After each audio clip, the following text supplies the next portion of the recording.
Hello बच्चों, मैं स्मिता विजयलवान स्वागत करती हूँ आपका आईसीटी वर्चुअल क्लासरूम में। आशा करती हूँ आप सभी स्वस्थ होंगे और अच्छे से अपनी पढ़ाई कर रहे होंगे। बच्चों, आज हम पढ़ने जा रहे हैं क्लास 8 की साइंस। और क्लास 8 साइंस में हमारा चैप्टर चल रहा था कंबशन एंड फ्लेम, यानी कि दहन और ज्वाला। इसी को ही आगे हम आज कंटिन्यू करेंगे। एक बार रिवाइज कर लेंगे जो भी हमने अपने लास्ट लेक्चर में पढ़ा था। ठीक है, चलो रिवाइज कर लेते हैं। लास्ट लेक्चर में दहन के बारे में हमने ये पढ़ा कि दहन क्या होता है। तो दहन वह प्रक्रिया होती है जो ऑक्सीजन के प्रेजेंस में किसी कोई भी दहनशील पदार्थ का जब दहन होता है ऊष्मा और ऊर्जा प्रदान करता है, वो ही क्या हो गया, दहन हो गया। ठीक है, जैसे लकड़ी का जलना, कागज का जलना, कपड़े का जलना। ठीक, तो ये हो गया दहन। अब दहन के लिए क्या आवश्यक है? दहन के लिए आवश्यक होता है बच्चों दहनशील पदार्थ, है ना। कोई दहनशील पदार्थ होगा तभी दहन होगा। तो हमने दो चीजें यहाँ पर पढ़ी थी अपने लास्ट लेक्चर में। एक होते हैं दहनशील पदार्थ और एक होते हैं गैर दहनशील पदार्थ। तो दहनशील पदार्थ जिनका दहन किया जा सकता है, यानी कि जो आग पकड़ सकते हैं ऑक्सीजन की प्रेजेंस में। ठीक है, जैसे कि लकड़ी, कपड़ा, कोयला, ये सभी दहनशील पदार्थ हैं। वहीं अगर हम बात करें गैर दहनशील पदार्थ की, तो जो पदार्थ जिनका दहन नहीं होता या जो आग नहीं पकड़ते, वो हो गए हमारे गैर दहनशील पदार्थ। जैसे कि एग्जाम्पल की बात करें तो पत्थर है, सीमेंट है, कांच है, पानी है, ये सभी गैर दहनशील पदार्थ है। इन पर आग नहीं लगती। तो आपने देखा है पानी पर या पत्थर पर आग लगते हुए? नहीं देखा है ना, क्योंकि ये कैसे पदार्थ है, गैर दहनशील पदार्थ है। वहीं कागज पर आग लगते हुए आपने देखी है? हाँ देखी है। क्यों देखी है, कैसे देखी है? क्योंकि कागज क्या है, एक दहनशील पदार्थ है, इसीलिए वह आग पकड़ता है। ठीक है, इसके अलावा एक हो गया दहनशील पदार्थ। इसके अलावा हमने बात की थी ऑक्सीजन की।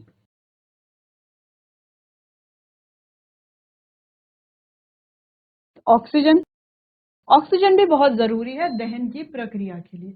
बिना ऑक्सीजन के दहन की प्रक्रिया नहीं हो सकती। तो इसको हमने एक एक्सपेरिमेंट से भी देखा था, एक एक्टिविटी परफॉर्म करी थी, जहां पर हमने समझा था कि ऑक्सीजन क्यों जरूरी है दहन की प्रक्रिया के लिए। ठीक है, ये बात हो गई थी। फिर हमने बात की थी कि दहन के उत्पाद क्या क्या होते हैं, है ना। देखो, दहन तो होगा, लेकिन दहन होकर के हमें मिलेगा क्या, बनेगा क्या? जैसे हम कहें लकड़ी है, तो लकड़ी का जब हम दहन करेंगे, लकड़ी को जब हम जलाते हैं, तो कैसे जलाएंगे? लकड़ी को जलाने के लिए हमें चाहिए ऑक्सीजन। ठीक है, तो ऑक्सीजन की उपस्थिति में हमने लकड़ी को जलाया। जब हमने लकड़ी को जला लिया तो हमें क्या उत्पाद उससे मिला, क्या प्रोडक्ट हमें उससे मिला? तो देखो, लकड़ी क्या करती है, धुआं, ठीक है, कोयला, राख, बहुत सारी चीजें प्रोड्यूस करती है। ठीक है, वैसे ही अगर हम बात करें कि जो दहनशील पदार्थ होते हैं, तो ज्यादातर जो हमारे दहनशील पदार्थ हैं, दहनशील पदार्थ को ईंधन भी कहा जाता है। तो ज्यादातर जो हमारे ईंधन होते हैं वो होते हैं हाइड्रोकार्बन।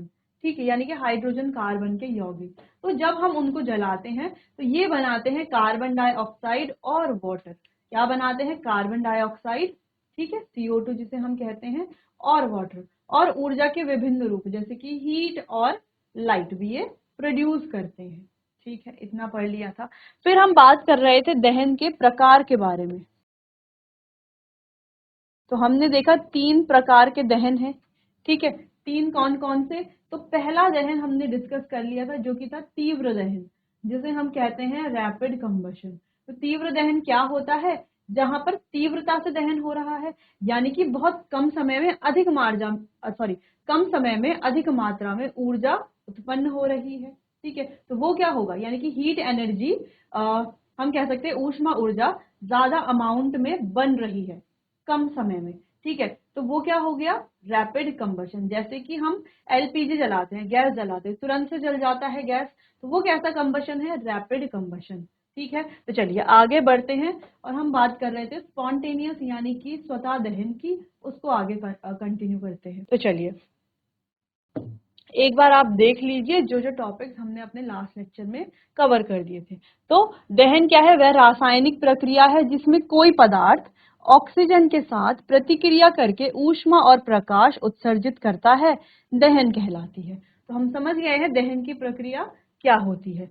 अब दहन, जैसे लकड़ी का जलना भी क्या है, दहन का एक उदाहरण है। तो देखो ये है हमारे पास कोई फ्यूल, जब ये जल रहा है तो इसको चाहिए ऑक्सीजन, ये क्या प्रोड्यूस करेगा, हीट और लाइट। ठीक है, चलिए फिर यहाँ पे हमने देखा कि जलने के लिए यानी कि दहन की प्रक्रिया के लिए ऑक्सीजन बहुत ज्यादा जरूरी है। क्यों जरूरी है, इस एक्सपेरिमेंट से हमने समझ लिया। ठीक है, ये तीन इमेजेस, ये जो ए बी सी डायग्राम बने हुए हैं, यहाँ पर देख करके आप समझ सकते हैं क्यों ऑक्सीजन जरूरी है दहन की प्रक्रिया के लिए।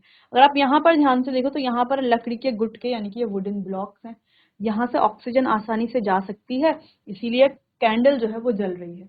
लेकिन यहाँ पर हमने वो लकड़ी के गुटके हटा दिए, सीधा टेबल के ऊपर सीधा ये चिमनी रख दी है, तो अब यहाँ पर एयर नहीं जा पा रही, ऑक्सीजन नहीं जा पा रही, तो धीरे धीरे यहाँ पर क्या होगा, गैस धुआं होगा, और ये जो फ्लेम थी वो क्या करेगी, वाइब्रेट करेगी, कंपन करेगी। ठीक है, धीरे धीरे बुझने लगेगी। यहाँ पर अगर हम देखें तो ऊपर से भी हमने इसको एक और प्लेट से क्या कर लिया है, ढका लिया है, कोई ग्लास प्लेट से। तो यहाँ पर क्या दिख रहा है कि आग जो है वो कंप्लीटली यहाँ पर बुझ चुकी है। ठीक है, किसकी वजह से, ऑक्सीजन की एब्सेंस की वजह से। ठीक है, चलिए, अनुपस्थिति की वजह से। फिर हमने दहन के उदाहरण देख लिए थे कि दहन के क्या क्या उदाहरण है। ठीक, चलो अच्छा, यहाँ पर अगर इस डायग्राम की बात करें तो यहाँ पर क्या दिख रहा है कि ये कोई फ्यूल है हमारा, ये जल रहा है। ठीक है, किसके साथ जल रहा है, ऑक्सीजन के साथ। क्या प्रोड्यूस कर रहा है, हीट, वाटर, कार्बन डाइऑक्साइड ये प्रोड्यूस करता है। ठीक है, चलिए, तो वही हमने यहाँ पर भी पढ़ा कि, सॉरी, यहाँ पर हमने पढ़ा कि दो तरह के पदार्थ होते हैं, दहनशील और गैर दहनशील। दहनशील पदार्थ जिनका दहन किया जा सकता है, यानी कि वे पदार्थ जो हवा या ऑक्सीजन में जल करके ऊष्मा और प्रकाश उत्पन्न करते हैं, उन्हें कहा जाता है दहनशील पदार्थ। ठीक है, जैसे एलपीजी है, कैरोसिन है, कागज है। वही गैर दहनशील पदार्थ जो क्या कर, जहाँ हवा में जलते ही नहीं या ऑक्सीजन में नहीं जलते, उन्हें हम गैर दहनशील पदार्थ कहते हैं। तो जैसे कि पानी है, कांच है, सीमेंट है, रेत है। ठीक, चलिए, फिर हमने यहाँ पर पढ़ा था कि अलग अलग हमारे पास जो फ्यूल होते हैं, जो ईंधन होते हैं, ठीक है, जो दहनशील पदार्थ होते हैं, वो क्या होते हैं, हाइड्रोकार्बन। और जब हम उनको जलाते हैं तो ये क्या बनाते हैं, वाटर और कार्बन डाइऑक्साइड ये बनाते हैं। साथ में ऊर्जा के विभिन्न रूप जैसे कि ऊष्मा और प्रकाश आदि भी यहाँ पर उत्पन्न होते हैं। ठीक है, हीट एंड लाइट भी यहाँ पर प्रोड्यूस होते हैं। तो ये पढ़ लिया था लास्ट लेक्चर में। चलो, फिर हम बात कर रहे थे रैपिड कंबशन की, दहन के प्रकार के बारे में। तो पहला था तीव्र दहन यानी कि रैपिड कंबशन। बहुत कम समय में बड़ी मात्रा में ऊष्मा और प्रकाश निकलता है। जैसे कि एलपीजी की बात करें तो इस तरीके से ये इमेज जो आपको दिख रही है, ऐसे आपने अपने घरों में देखा होगा, है ना, जब गैस को ऑन करते हैं तो ऐसे ही बर्नर से ऐसे ही क्या निकलती है, फ्लेम निकलती है। तो जैसे ही हम गैस ऑन करते हैं तो सिलेंडर से जो है बर्नर तक जो है वो गैस आती है। हम उसको किसी एक्सटर्नल हीट की मदद से यानी कि बाहरी ऊष्मा की मदद से जलाते हैं और वो तुरंत जलती है। जैसे ही माचिस उसके ऊपर डालते हैं तुरंत जलने लग जाता है। ठीक है, तो ये क्या हो गया, तीव्र दहन। वहीं आपने देखा होगा कि मिट्टी का तेल अगर आप कहीं पर डालते हैं, तो मिट्टी का तेल आप कहीं पर डालिए और वहां पर क्या डालिए, माचिस जला दीजिए, तो तुरंत जो है वो जलने लग जाएगा। ये कैसा कंबशन है, रैपिड कंबशन यानी कि तीव्र दहन है। और तीव्र दहन की खास बात यह है कि ये तब तक जलता रहता है जब तक ईंधन उपलब्ध है। जैसे हम गैस की बात करें तो गैस तब तक जलता रहेगा जब तक सिलेंडर खत्म नहीं हो जाता या हम गैस को ऑफ नहीं कर देते, नहीं तो वो कंटिन्यू जलता रहेगा। ठीक है, दूसरी चीज, जैसे मोमबत्ती का एग्जांपल ले लेते हैं, तो मोमबत्ती जब हम जलाते हैं तो वो तब तक जलती रहती है जब तक हम उसको बुझा ना दें, तब तक वो जलती रहेगी। और जैसे ही लास्ट में पूरे जो है मोमबत्ती जल जाएगी, पूरी मोमबत्ती गल जाएगी, तब जो है वो अपने आप ही बुझ जाएगी। ठीक है, चलिए, यानी कि जब तक ईंधन उपलब्ध है तब तक ये प्रोसेस, दहन की जो प्रक्रिया है यहाँ पर होती रहती है। किसमें, तीव्र दहन में। फिर हमने यहाँ पर बात की स्वतः दहन की, यानी कि ऐसा दहन जहां पर पदार्थ अपने आप ही जलता है, अपने आप ही जलने लगता है, बिना किसी बाहरी ऊष्मा की सहायता से। ठीक है, और क्या करता है, ऊष्मा और प्रकाश उत्पन्न करता है। तो हम यहाँ पर लिख सकते हैं कि नो एक्सटर्नल हीट,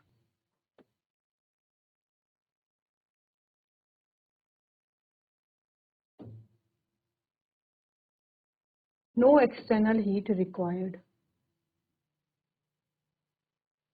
यानी कि यहाँ पर कोई भी एक्सटर्नल हीट की आवश्यकता यानी कि बाहरी ऊष्मा की आवश्यकता नहीं पड़ती। जैसे हमने रैपिड कंबशन में देखा था कि जब हमें गैस जलाना है या मिट्टी का तेल जलाना है तो बाहर से हमें माचिस की तीली जलानी पड़ेगी या कोई भी एक्सटर्नल हीट देनी पड़ेगी, लेकिन यहाँ पर हमें ऐसा कुछ नहीं करना पड़ता, कोई भी एक्सटर्नल हीट नहीं देनी पड़ती। ठीक है, यहाँ पर क्या प्रोड्यूस होता है?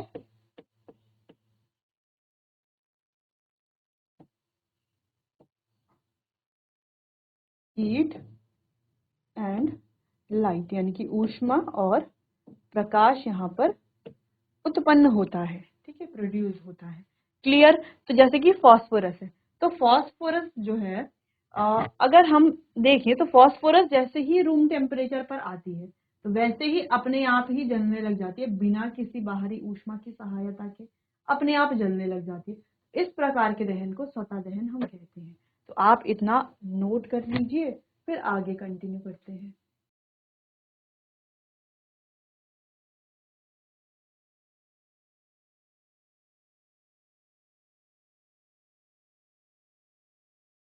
चलिए, ये समझ में आ गया कि स्वतः दहन या इसको हम कहते हैं स्पॉन्टेनियस कम्बशन। ठीक है, ये क्या होता है? अच्छा, इसके कुछ और पॉइंट डिस्कस कर लेंगे, जैसे कि अभिक्रिया जो स्वयं बिना किसी बाहरी ऊष्मा की सहायता के घटित होती है स्वतः दहन कहलाती है। तो डेफिनेशन आप पहले वाली भी जो आपने नोट करी हुई है वो रख सकते हैं, बाकी पॉइंट यहाँ पर डिस्कस करते हैं। ठीक है, जैसा कि नाम से पता चलता है दहन स्वतः होता है, यानी कि अपने आप ही होता है। अगला, इसका मतलब है कि दहन शुरू करने के लिए किसी बाहरी ऊर्जा की आवश्यकता नहीं होती है। दहन करने के लिए किसी बाहरी ऊष्मा की आवश्यकता नहीं होती है। ठीक है, ऐसा स्वतः गर्म होने के कारण होता है। कम ज्वलन तापमान, ज्वलन तापमान का मतलब है बच्चों इग्निशन टेम्परेचर। ठीक है, तो कोई भी पदार्थ, कोई भी दहनशील पदार्थ है, उसका एक प्रज्वलन तापमान होता है, उनकी ज्वलन तापमान होता है। ठीक है, जो डिसाइड करता है कि वो कब जलेगा। जैसे आपने देखा होगा कुछ पदार्थ जल्दी जल जाते हैं, जैसे हम बात करें एलपीजी की, तो एलपीजी तुरंत जलने लगती है। और अगर हम लकड़ी की बात करें तो आपने देखा होगा कि जैसे ही हम लकड़ी को आग के ऊपर लेकर के जाते हैं, लकड़ी तुरंत नहीं जलती है, लकड़ी को जलने में समय लगता है ना। लकड़ी को जैसे हम आग के ऊपर लेकर के जाते हैं, थोड़ा देर लकड़ी क्या होगी, वहां पर हीट होती है, गर्म होती है, फिर लकड़ी जलेगी, तुरंत नहीं जलती है। लेकिन एलपीजी की अगर हम बात करें तो जैसे ही हम इस पर कोई भी एक्सटर्नल हीट लेकर के जाते हैं, एलपीजी तुरंत जलने लग जाती है। तो जिसका मतलब क्या है? जिसका मतलब है कि एलपीजी का जो ज्वलन तापमान है वो बहुत कम है और लकड़ी का ज्वलन तापमान ज्यादा है। तो जिन पदार्थ का या जो जो भी हमारे दहनशील पदार्थ हैं, जो ईंधन है, जिनका ज्वलन तापमान कम होता है वो जल्दी आग पकड़ते हैं, और जिनका ज्वलन तापमान ज्यादा होता है वो देर में आग पकड़ते हैं। क्लियर है इतना? चलिए आगे बढ़ते हैं। चलिए, पर्याप्त ऑक्सीजन की उपस्थिति में तापमान प्रज्वलन बिंदु से ऊपर बढ़ जाता है और दहन हो जाता है। तो अगर वहां पर पर्याप्त ऑक्सीजन है तो पर्याप्त ऑक्सीजन की उपस्थिति में तापमान प्रज्वलन बिंदु से ऊपर बढ़ जाता है और दहन हो जाता है। क्षार धातुओं की जल के साथ अभिक्रिया इसका एक उदाहरण है। ठीक है, तो बाकी ये जो उदाहरण है ये तो हम हायर क्लासेस में पढ़ने वाले हैं, लेकिन फिलहाल आपको इतना जानना है कि स्वतः दहन होता क्या है, जो हम समझ गए हैं। ठीक है, स्वतः दहन के एग्जाम्पल की अगर हम बात करें तो जैसे हमने कहा फॉस्फोरस है, तो फॉस्फोरस रूम टेम्परेचर पर अपने आप ही जलने लगता है। जीजीआईसी फाजिलपुर, क्या आप अपना नाम बताइए? दिव्यांशी, पूछिए, आपको कोई प्रश्न पूछना है? मैम हिमांशी। अच्छा हिमांशी, माइक मुंह के पास रखिए। चलिए हिमांशी, तो आप बताइए कि दहन के लिए कौन सी गैस जरूरी है? ठीक है, ऑक्सीजन या carbon dioxide? Oxygen. Very good, oxygen. Okay very good. तो दहन के लिए कौन सी गैस जरूरी है? ऑक्सीजन गैस जरूरी है। और कौन सा पदार्थ जरूरी है? दहनशील या कौन सा पदार्थ जरूरी मैम है? दहनशील दहनशील। या गैर दहनशील? Very good. दहनशील। चलिए ठीक है हिमांशी, आप बैठ जाइए। तो यहाँ पर हमने समझा कि दहन के दो प्रकार अभी तक हमने पढ़ लिए हैं, एक है तीव्र दहन और एक है स्वतः दहन। दोनों के एग्जाम्पल भी हमने देख लिए हैं। तीव्र दहन की बात करें तो जैसे हमने कहा कि एलपीजी का जलना या केरोसिन का जलना, वैसे ही स्वतः दहन की बात करें तो जैसे हमने कहा कि फॉस्फोरस का जलना, ठीक है, तो वो रूम टेम्परेचर पर आते ही अपने आप ही जलने लग जाता है। ठीक है, चलिए, जैसे कि आप क्लासरूम में आते ही अपने आप ही पढ़ाई करने लग जाते हैं, वैसे ही फॉस्फोरस भी रूम टेम्परेचर पर आते ही अपने आप ही जलने लग जाता है, इसीलिए उसे कहा जाता है, इसीलिए हम क्या कहते हैं इस दहन को, स्वतः दहन। ठीक है, चलिए आगे बढ़ते हैं और बात करते हैं विस्फोट के बारे में। विस्फोट जिसे कहा जाता है एक्सप्लोजन। ठीक है, तो आपने क्या कभी विस्फोट होते हुए देखा है? देखा है क्या? हाँ जरूर देखा होगा। हम देखते हैं ना दीपावली में जो पटाखे होते हैं वो जलते हैं, जलते हैं, बिल्कुल देखा है।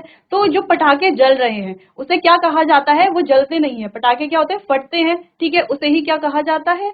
उसे ही विस्फोट कहा जाता है। जैसे आप इमेज में यहाँ पर देख पा रहे हो, तो यहाँ पर क्या हो रहा है? विस्फोट हो रहा है, पटाखे जल रहे हैं। तो विस्फोट भी एक प्रकार का दहन है। ठीक है, चलिए, तो दहन जिसमें कोई पदार्थ अचानक जलता है और गर्मी या दबाव की मदद से, यानी कि कोई भी बाहरी ऊष्मा और प्रेशर, दबाव की मदद से ऊष्मा और प्रकाश और साथ में ध्वनि उत्पन्न करता है, उसे ही क्या कहा जाता है? विस्फोट कहा जाता है। तो आपने देखा होगा पटाखों को, पटाखे अपने आप तो जलते नहीं, अपने आप तो विस्फोट नहीं करते हैं। आपको क्या करना पड़ता है? पहले पटाखों को जाकर के माचिस से या लाइटर से या किसी भी एक्सटर्नल हीट की मदद से आपको क्या करना पड़ता है? पटाखों को पहले जलाना पड़ता है।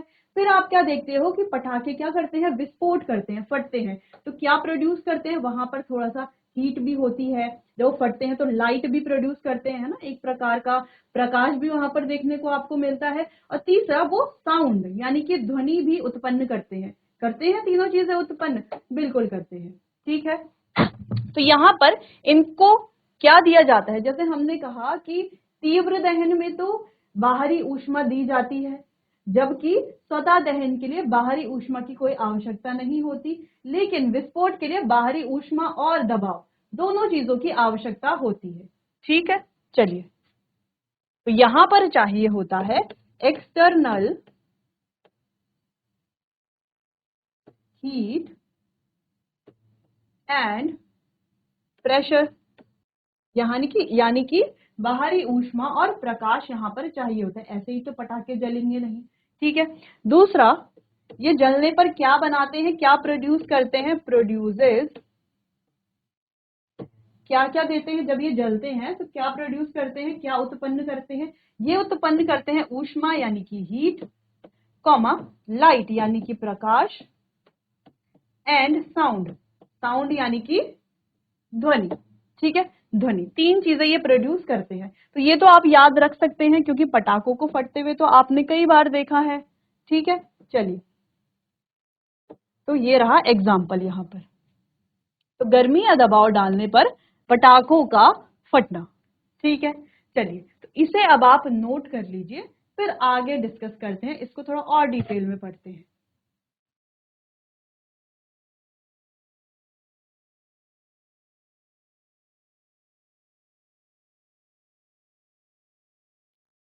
चलिए, तो चलिए इसके कुछ और पॉइंट्स को डिस्कस करते हैं। वैसे तो आपको थोड़ा बहुत तो ये समझ में आया होगा, तो चलिए, तो कुछ और पॉइंट ये है, एक बहुत तेज दहन प्रतिक्रिया जिसमें बड़ी मात्रा में ऊष्मा, प्रकाश और ध्वनि, तीन चीजें यहाँ पर उत्पन्न होती हैं, उसे विस्फोटक दहन कहा जाता है या विस्फोट कहा जाता है।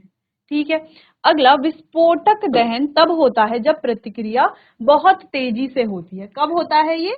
जब प्रतिक्रिया बहुत तेजी से होती है। अभिक्रिया में बनी गैस, अच्छा यहाँ पर क्या है, गैस भी तो बनती है, आपने देखा होगा, गैस की एक बड़ी मात्रा मुक्त होती है, ऐसी अभिक्रिया को विस्फोट कहते हैं। तो आपने देखा होगा जब आप पटाखे जलाते हो, ठीक है, तो किसी बाहरी ऊष्मा, एक्सटर्नल हीट की मदद से, है ना, एक्सटर्नल हीट का मतलब क्या है कि जो बाहर से आप उसको एडिशनल हीट दे रहे हो। ठीक है, जैसे आप माचिस से जला करके, लाइटर से जला करके या किसी और चीज से भी उनको जलाते हो। ठीक है, तो जब पटाखे जलते हैं तो आपने क्या देखा है, वो हीट प्रोड्यूस करते हैं, है ना, लाइट यानी कि प्रकाश भी वो क्या करते हैं, उत्पन्न करते हैं। तीसरा, ध्वनि भी उत्पन्न करते हैं। साथ में आपने देखा होगा पटाखे जब जलते हैं तो बहुत सारा क्या करते हैं, पॉल्यूशन भी करते हैं, प्रदूषण करते हैं, क्योंकि वो बहुत सारी गैसेस भी प्रोड्यूस करते हैं। तो जहां पर गैसेस भी प्रोड्यूस होती हैं, ऐसे दहन को कहा जाता है विस्फोट। ठीक है, चलिए। तो केवल पटाखों का फटना विस्फोट होता है? नहीं, इसके अलावा जैसे बॉम्ब होते हैं वो फटते हैं, डायनामाइट्स फटते हैं, तो उन सभी के फटने को भी क्या कहा जाता है, विस्फोट कहा जाता है। ठीक है, चलिए। तो गैस की एक बड़ी मात्रा भी यहाँ पर मुक्त होती है। अगला, यह प्रतिक्रिया तब होती है जब कोई चीज प्रज्वलित होकर ऊष्म, प्रकाश और ध्वनि ऊर्जा उत्पन्न करती है। ठीक है, कुछ क्लासिक उदाहरण है जैसे कि पटाखे फोड़ना, डायनामाइट फोड़ना। ठीक है, डायनामाइट, पटाखे या बॉम्ब, ये सारी चीजें फोड़ना, ये सभी क्या होते हैं, विस्फोट के ही एग्जाम्पल होते हैं, क्योंकि इन्हें जलाने पर हीट, लाइट एंड साउंड यानी कि ऊष्मा, प्रकाश और ध्वनि उत्पन्न होती है। गैस की बड़ी मात्रा भी क्या होती है, मुक्त होती है। ठीक है, तो 2-3 चीजें आपको ध्यान में रखनी है। क्लियर है? तो चलिए, तो विस्फोट के बारे में इन पॉइंट्स को आप नोट कर लीजिए।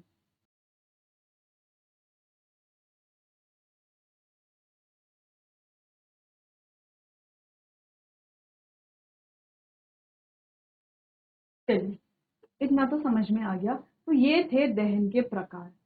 ठीक है, अब रिवाइज कर लेते हैं, हमने आज क्या क्या पढ़ा। आज हमने पढ़ा कि एक तो हमने उत्पाद के बारे में पढ़ा कि दहन के उत्पाद क्या क्या होते हैं, जैसे carbon dioxide gas, water, heat, ये सभी दहन के उत्पाद हैं। ठीक है, क्लियर है? चलिए, इसके बाद हमने पढ़ा दहन के प्रकार के बारे में। तो 3 प्रकार हमने पढ़े। अच्छा, विस्फोट का एग्जाम्पल आप देखें, इमेज में अगर देखें तो इस तरीके से यहाँ पर जो दिख रहा है, यहाँ पर क्या हुआ है, एक विस्फोट हुआ, यानी कि एक्सप्लोजन हुआ है। ठीक है, तो ये एग्जाम्पल आप देख सकते हैं। तो हमने बच्चों दहन के 3 प्रकार देखे, तीव्र दहन, सदा दहन और विस्फोट। तीनों आपस में क्या है, बहुत अलग अलग है। अगर हम तीव्र दहन की बात करते हैं तो यहाँ पर किसी एक्सटर्नल हीट यानी कि बाहरी ऊष्मा की आवश्यकता नहीं होती, बाहरी ऊष्मा की आवश्यकता होती है, जबकि स्वतः दहन में बाहरी ऊष्मा की आवश्यकता नहीं होती। लेकिन विस्फोट में बाहरी ऊष्मा और दबाव दोनों की आवश्यकता होती है। फिर अगर हम बात करें तीव्र दहन में, तो तीव्र दहन में क्या उत्पन्न होता है, प्रकाश और हीट यानी कि ऊष्मा और प्रकाश उत्पन्न होते हैं। वही अगर हम बात करें स्वतः दहन में, तो स्वतः दहन में भी ऊष्मा और प्रकाश उत्पन्न होते हैं। लेकिन अगर हम बात करें विस्फोट की, तो विस्फोट में 3 चीजें प्रोड्यूस होती हैं, एक तो ऊष्मा, दूसरा प्रकाश और तीसरा ध्वनि। ठीक है, 3 चीजें प्रोड्यूस होती है, साथ में बड़ी मात्रा में गैस भी यहाँ पर मुक्त होती है। तो तीनों जो प्रकार हैं दहन के, वो हमने बहुत अच्छे से डिस्कस कर लिए हैं। ठीक है, तो आपको अच्छे से समझ में भी आ गए होंगे। तो चलो, एक बार आप इस इमेज को देख लीजिए कि कैसे यहाँ पर एक्सप्लोजन होता है। ठीक, तो चलिए बच्चों, आज के लिए बस इतना ही, बाकी इसे आगे डिस्कस करेंगे हम अपने आने वाले अगले सेशन में। तब तक के लिए आपका बहुत बहुत धन्यवाद।